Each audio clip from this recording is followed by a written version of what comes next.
invisible de Dios. La dimensión invisible de Dios. En la primera carta del apóstol Pedro, si me quieren acompañar algunos de ustedes, quiero leer un pasaje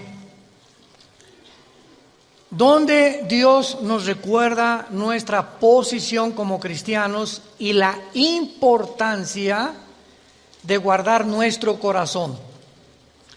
Hace unos momentos que platicábamos mi esposa y yo, estábamos comentando esto, ¿verdad? ¿Cuál es la razón por la cual hay tantos hombres, pues violadores, pederastas, etcétera, etcétera? ¿Cuál es la razón por la cual hay tantas mujeres que desbancan al hombre, quieren, aunque somos iguales, porque como decía mi esposa, delante de Dios no hay hombre, mujer ni griego, sí hay diferencia de roles en el hogar? Dios dejó al hombre como la cabeza para que pudiera guiar a su esposa y a sus hijos, y que la mujer pudiera realmente respetar a su marido, como dice la palabra de Dios. Y al no conocer estos roles y estas responsabilidades, el hombre se vuelve en autoritario, se vuelve en macho y comienza a abusar de su esposa como su esclava, la confunde como una sirvienta nada más, y tú estás aquí nada más, como decían los griegos. Esto no es del siglo XXI.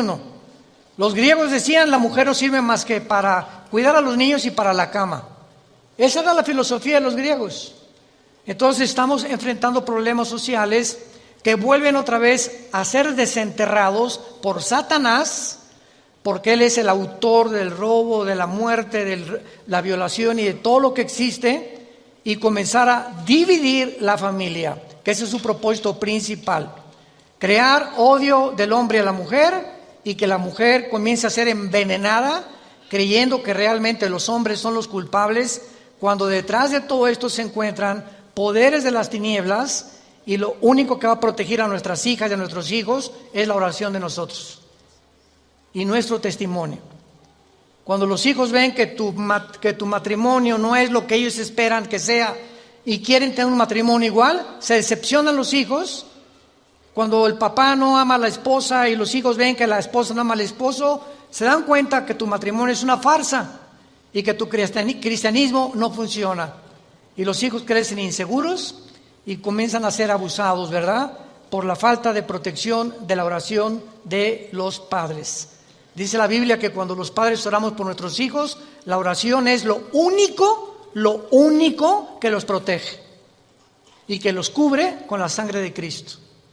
Y cuando olvidamos que eso es lo más importante, como decía mi esposa, adoctrinarlos, enseñarles la Biblia, mostrarles cómo pueden defenderse espiritualmente. Un muchacho que ora en la mañana, Padre, en el nombre de Jesús, soy tu hija, soy tu hijo, y me librarás del lazo del cazador, de la peste destructora. Tú cuidarás mi vida, cuídame en el camino, cuídame en el camión de hombres perversos, etcétera, etcétera. Dios contesta la oración. Eso es lo que tenemos que enseñarles a nuestros hijos, saber cómo orar y cómo usar las armas espirituales para poder deshacer los instrumentos de Satanás. En 1 Pedro capítulo 1, dice el versículo 13 en adelante, y quiero que esto sea la base de esta conferencia, de esta serie, la dimensión invisible de Dios. Por tanto, ceñid los lomos de vuestro entendimiento. Voy despacito. Esta frase, ceñid los lomos, se encuentra continuamente en el original griego, y es una frase que en español como que, ¿qué significa ceñid los lomos? Entonces, esto significa que determinemos ya, que apretemos como apretamos el cinturón para sostener nuestros pantalones, que ya determinemos en nuestra mente entender la santidad. Entender la santidad. Es lo que significa ceñid vuestros lomos. Ya, por favor, aprieten su mente, hagas firmes tus convicciones, sean sobrios y esperen por completo en la gracia que se os traerá cuando Cristo sea manifestado. Esto es importante. No van a acabar las violaciones, no van a acabar la prostitución, no va a acabar la pobreza, no van a acabar las depravaciones sexuales, no van a acabar las guerras. Dios no nos envió a este mundo a cambiar completamente la sociedad, sino a detener el flujo y la fuerza de la maldad. Por eso se nos llama la sal de la tierra. Pero no vamos a acabar nosotros con la maldad. Hasta que Cristo regrese, Él va a acabar con la maldad. Mientras estemos en este mundo, vamos a enfrentar maldad. Y la maldad, dice Mateo 24:12, va a aumentar, por lo cual el amor se va a enfriar. ¿Saben qué es lo que se enfría? El amor por las almas. Ya los cristianos no van a tener amor por las almas, ni le van a querer hablar a nadie de Cristo, cuando es el Evangelio el instrumento que Dios nos ha dado para cambiar realmente la sociedad. Porque hasta que los hombres que nos escuchan ahorita no entiendan que Cristo pagó por ellos en la cruz y no inviten a Cristo como su Salvador, un hombre ni una mujer van a cambiar. Lo único que cambia es el nuevo nacimiento. Y fuera de eso, perverso es el corazón y engañoso más que todas las cosas. Hay un animal con el cual nacimos, que la Biblia le llama pecado, y que ahí está. Los cristianos nos damos cuenta cada día que pasa y crecemos en Cristo más y más, que cuando ese animal que traemos de nosotros, aún los cristianos lo seguimos trayendo.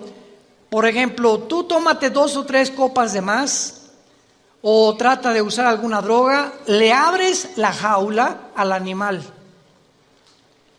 Y te das cuenta con 2 o 3 copas, o con una droga, que ya no haces, ni piensas, ni hablas como una persona normal. Y vas a hacer cosas que nunca harías en tus 5 sentidos.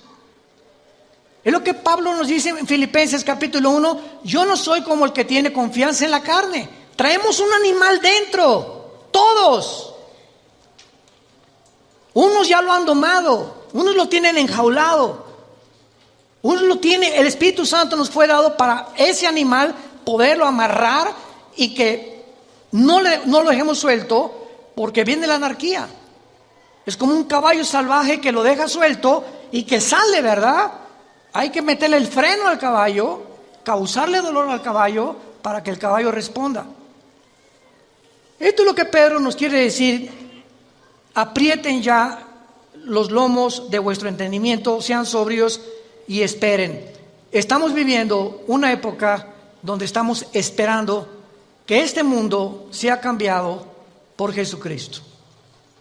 Y mientras Cristo viene, hagamos, como decía mi esposa, lo más que podamos para poder detener, no acabar, porque no vamos a acabar con la maldad.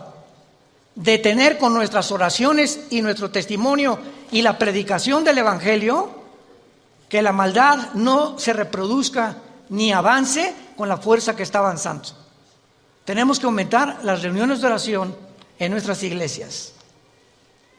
Versículo 14. Como hijos obedientes, no se conformen a los deseos que antes teníamos estando en vuestra ignorancia. Antes de ser cristianos, los hombres, ¿verdad? La mayor parte de los hombres están acostumbrados a ver a una mujer y comérsela con los ojos.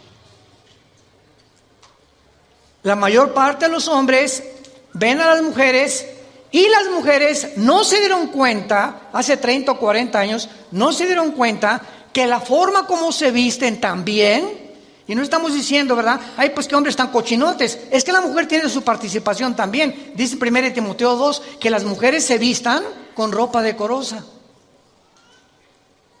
Entonces también hay cierta participación de mujeres que se ponen escotes, que se ponen pantalones demasiado apretados y forzosamente atraen sobre su cuerpo las miradas. Entonces también hay que cooperar, ¿verdad? Del otro lado, para que las mujeres dice la Biblia, como las mujeres que profesan la piedad. Ahora, si tú eres cristiana, vas a cambiar tu manera de pensar y te vas a vestir de una manera que no traigas la atención sobre tu cuerpo. Nada de minifalda, ni el escote por acá, ni pantalones demasiado apretados, ¿verdad? Ni coqueteos, ni mucho menos, porque los hombres responden inmediatamente ante estas tentaciones. Entonces, es lo que Pablo quiere decir. Seamos obedientes, tanto los hombres como las mujeres. Las mujeres que se vistan con ropa decorosa y los hombres en Cristo comenzamos a entrenar nuestros ojos. Pasas por un puesto de pornografía o vas a la playa, ya viste un bikini, ¿verdad? Hay playas donde ya no usan ni siquiera el brasier las mujeres. Ya la viste, pues ya no lo puedes impedir. No la veas 2 veces. No la filmes.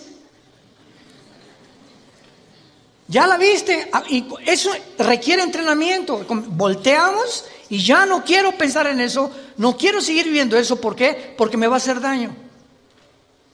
Me va a hacer daño y ese daño me va a provocar que yo vea a mi esposa con otros ojos. O que comience a desvalorizarla a ella porque creo que hay mejores cuerpos que la de ella. Y entonces viene una guerra interna donde ese animal nos vence. Y Cristo lo dijo en Marcos 14:38, velad y orad, manténganse en oración, velad, mantente despierto, porque estamos rodeados de tentaciones, películas, series, pornografía, revistas, por todos lados estamos inundados de pornografía, de inmoralidades. Entonces tenemos que entender eso, seamos obedientes y Dios nos va a bendecir. Seamos obedientes. Y dice la Biblia, y este es el tema de nuestra conferencia en esta mañana, versículo 15, sino como aquel que os llamó es santo. El llamado es de un Dios que hizo los cielos y la tierra, y la Biblia lo describe como algo santo. Y la palabra santo que vamos a desarrollar en esta mañana, y la santidad no es lo que tú creías que significaba. Como aquel que nos llamó es santo, dice la Biblia, sean ustedes, nosotros los cristianos, santos en toda. Cuando te levantes, sé santo. Cuando te bañes, sé santo. Cuando vayas al trabajo, sé santo. Cuando te subas al metro, sé santo. Cuando llegues a tu casa, cuando estés en tu trabajo, sé santo en toda tu manera de vivir. Y cuando comprendamos por qué Dios anhela que nosotros comprendamos por qué Él es santo y por qué debemos ser santos, va a cambiar radicalmente nuestra vida, como he orado en esta mañana que lo haga. Y el versículo 17 dice, y si invocamos por Padre a aquel que sin acepción de personas juzga según la obra de cada uno, condúzcanse en temor todo el tiempo de vuestra peregrinación, sabiendo, recordando que el precio que se pagó por nosotros fue la sangre de Jesucristo.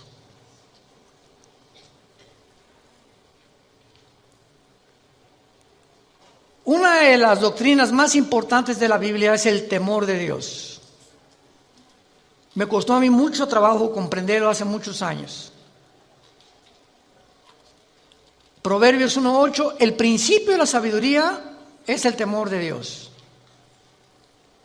Capítulo 2 de Proverbios, hijo mío, guarda mis mandamientos, atesóralos en tu corazón, búscalos más que el oro y que la plata, porque entonces entenderás el temor de Dios.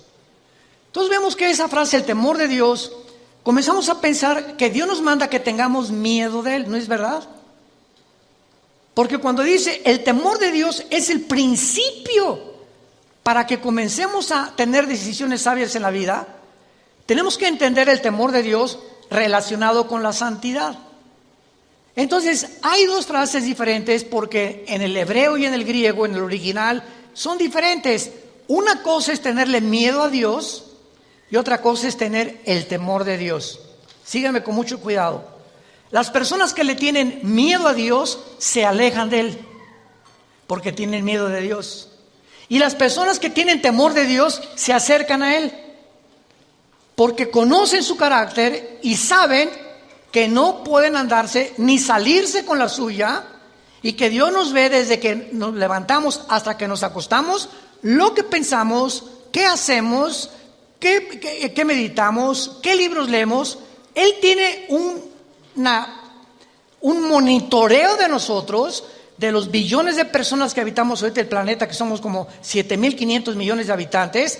A cada persona Dios la tiene monitoreada, y vas en el metro y sabes lo que va pensando Chencho, lo que va pensando Chabelita en el metro de Suecia, lo que está pensando en Inglaterra. Es impresionante y no nos sorprenda. Ahorita la computadora más grande del mundo, que la tienen los chinos, hace millones de cálculos en un segundo. Ahorita en China tú llegas y en las estaciones de los trenes y en las estaciones de los autobuses hay cámaras que comienzan a detectar las caras de los miles de chinos. Para mí que todos son iguales. Ya pensarán lo mismo de nosotros, ¿verdad? Y de cada uno, y cada vez, y entonces juntan los miles que tienen, lo meten a la computadora, inmediatamente saben quiénes están siendo buscados por la ley, quiénes son delincuentes, o a quienes se pasaron los altos 3 o 4 veces. Es increíble lo que nosotros con la tecnología hemos hecho. Ahora imaginémonos a Dios. No nos sorprenda el control, el monitoreo tan perfecto que tiene Dios de cada uno de nuestros pensamientos. Hace algún tiempo estábamos enseñando nosotros la doctrina del temor de Dios, y esta es la mejor ilustración que les puedo dar. Cuando nuestros hijos eran chicos, mi esposo y yo le decíamos a los niños: pórtense bien, vamos a ir a cenar con unas personas, y cuando regresemos no queremos tener chisme, ni que se pelearon, ni mucho menos.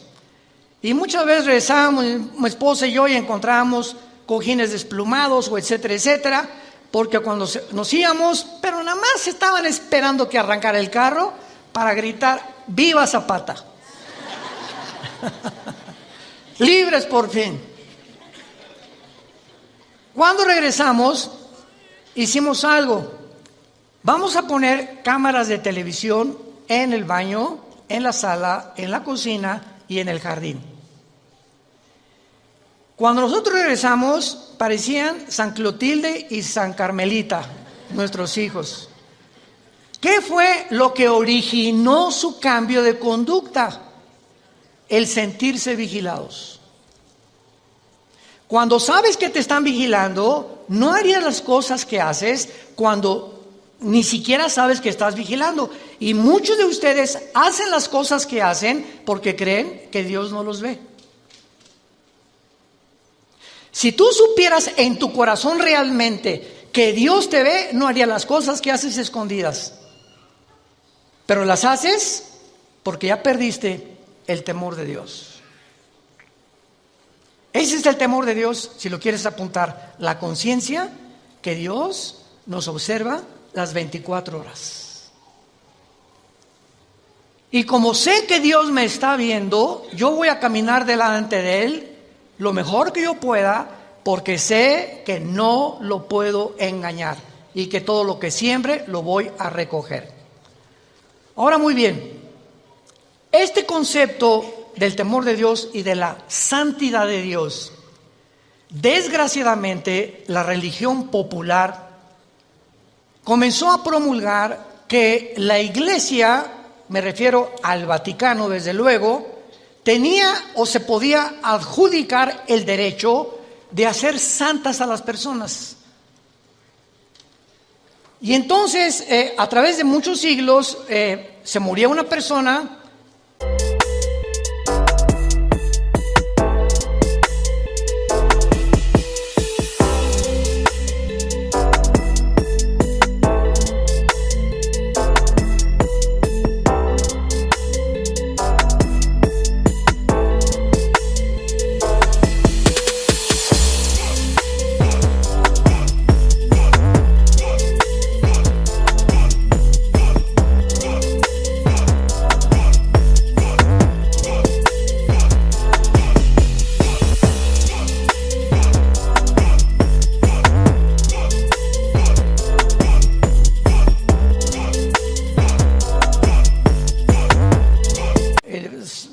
Se llamaba Carlos, Y entonces Carlos fue o monje o fue monjita Cleotilde, etcétera, etcétera. Y se investigaba que hiciera milagros, entre comillas, quién sabe si son o no son. Y entonces la iglesia determinaba santificarlo o beatificarlo. La iglesia se adjudicó el derecho de ella determinar quiénes son santos y quiénes no son santos. En otras palabras, nosotros vamos a declarar santos a los que nunca rompieron ni un plato. O a los que consideramos, aunque no los observábamos día y noche, ni sabíamos lo que se hacía en el convento, simplemente entre Madrid y otro convento en España encontraron más de 100 fetos. Entre el convento de monjitas y el de los hombres, los monasterios de los hombres. ¿Por qué? Porque hacían túneles y se metían como los topos, rascándole con las monjitas. Y las monjitas se embarazaban, nadie sabía, ni la madre superiora, y enterraban y abortaban. ¿Por qué? Porque se prohibió que se casaran. Porque para poder servir a Dios tienes que encerrarte en un lugar y nunca casarte. El voto del celibato sacerdotal. Todas estas barbaridades que ya cuando venimos a la Biblia las comenzamos a comprender. Venimos a la Biblia y encontramos en la primera carta a los Corintios, en la segunda carta a los Corintios, en el libro de Éfeso, en el libro de Filipenses, de Colosenses, de Gálatas, todas las cartas comienzan Pablo a los santos de Corintio, Pablo a los santos de Éfeso, Pablo a los santos. Vemos en la Biblia que Dios declara santos a los que han invitado a Jesucristo como su Salvador. Y la palabra santo, por el amor de Dios, apúntala en el original hebreo y en el original griego. En el hebreo es la palabra kadosh, con Q de queso, kadosh. Y en el griego es la palabra que se usó para poder decir agios, agios con H y G de gárgara. Kadosh en el hebreo, agios en el griego. Y tanto en el hebreo como en el griego, la palabra santo nunca significa bueno. ¿Qué es el concepto que tenemos? Ahí te crees muy santito, ¿verdad? O sea, te crees muy bueno. La palabra santo no significa eso. La palabra santo, apúntalo, significa separado, apartado para servir a Dios. Cuando Dios nos dice, sean santos porque yo soy santo, tenía Dios que enseñarlo desde el principio con el pueblo de Israel. Dios agarró al pueblo de Israel y se lo trajo a un monte que se llama el Sinaí. Ahí en el monte Sinaí le dijo a Moisés, sube tú nada más allá arriba a la punta conmigo. Después subió Josué y al pueblo le dijo Dios que se queden a la mitad, porque el que se acerque a la montaña muere. Y comienza Dios a asociar la santidad con la muerte. En otras palabras, ustedes tienen que entender que yo soy una entidad, el Dios de la Biblia no es igual a ninguno de nosotros, ni a los ángeles, ni a los querubines, ni a los serafines. Es algo completamente separado de todo lo que Él creó. Y por ser tan diferente de todos nosotros y de todo lo que Él creó, sus pensamientos no son iguales a los nuestros. Las cosas que Él hace no son las cosas que nosotros hacemos. Es un abismo de diferencia entre las dos, entre la santidad de Dios y el pueblo que somos nosotros. Entonces, cuando suben al monte Sinaí, Dios comienza a enseñarles que las personas que se acerquen a Él tenían primero que purificarse, tenían que limpiarse, porque cuando se acercaran a Dios, Él no era igual que nosotros.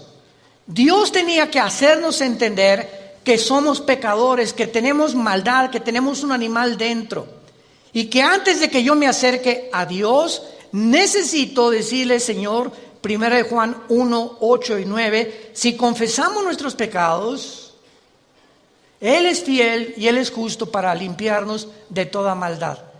no nos atrevamos a acercarnos a orar o a pedirle a Dios dar un mejor trabajo. Hermano, por favor, ayúdeme porque mi esposo es una bestia, y etcétera, etcétera. Hermana, ¿y usted cómo está? ¿Usted vive en santidad? ¿Usted está cerca de Dios? Porque usted me viene a decir que su esposo es esto y el otro, pero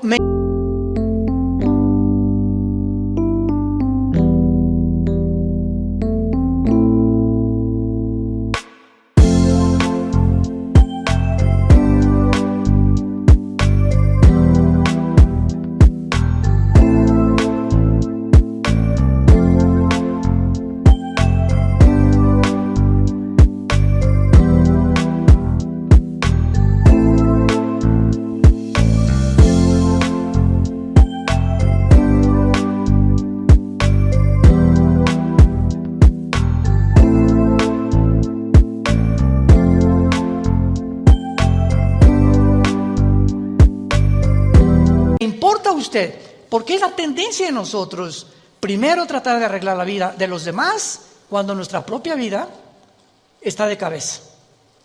Entonces así no vas a poder cambiar a tu esposo ni tu esposa a tu esposa. Tenemos que comenzar a cambiar nosotros para poder efectuar un cambio con la persona que vive a nuestro lado. Muy bien, veamos este concepto entonces de la santidad poco a poco, porque ¿de qué manera es Dios diferente a nosotros? La respuesta es en todos los aspectos. Y como Él es tan diferente a nosotros, y nosotros somos pobres cucarachas, caracoles, con un cerebro de hormiga, comparado con la majestuosidad, la sabiduría, el poder de los pensamientos de Dios, estamos aquí como caracolitas. ¿Y por qué Dios permite los tsunamis? ¿Por qué permitió Dios las enfermedades? Él es bueno, ¿verdad? Pues si Dios es bueno y misericordioso, no hubiera permitido que un tsunami ahogara a 50 niños. Y no hubiera permitido que a esa niña la violaran. Y no hubiera permitido que a mi esposo lo mataran atropellado o lo asesinaran. Y comenzamos nosotros a fabricarnos un Dios de acuerdo a lo que nosotros creemos que debería de ser y no el Dios de la Biblia. Vea la gran equivocación que tenemos cuando comenzamos a caminar con Dios. Él no piensa igual que nosotros. Y detrás de muchas cosas que suceden en el mundo se encuentran escondidos secretos que Dios se los revela a los que caminan con Jesús de la mano todos los días. Porque el precio que tienes que pagar para caminar con Dios es la humildad y la santidad. El Espíritu Santo. ¿Por qué se llama Santo el Espíritu de Dios? Porque me dice el Espíritu Santo: Armando, agárrate de la mano. ¿Quieres caminar conmigo? Sí. Si caminas en santidad, te voy a guiar, te voy a fortalecer, te voy a decir lo que tienes que hacer, te voy a dar consejos, te voy a decir cómo, etcétera, etcétera. Pero si tú pecas, me sueltas de la mano, porque soy hipersensible como las palomitas. Así es el Espíritu Santo. Y no puedo caminar contigo porque dos no pueden caminar de acuerdo si no estuvieran juntos.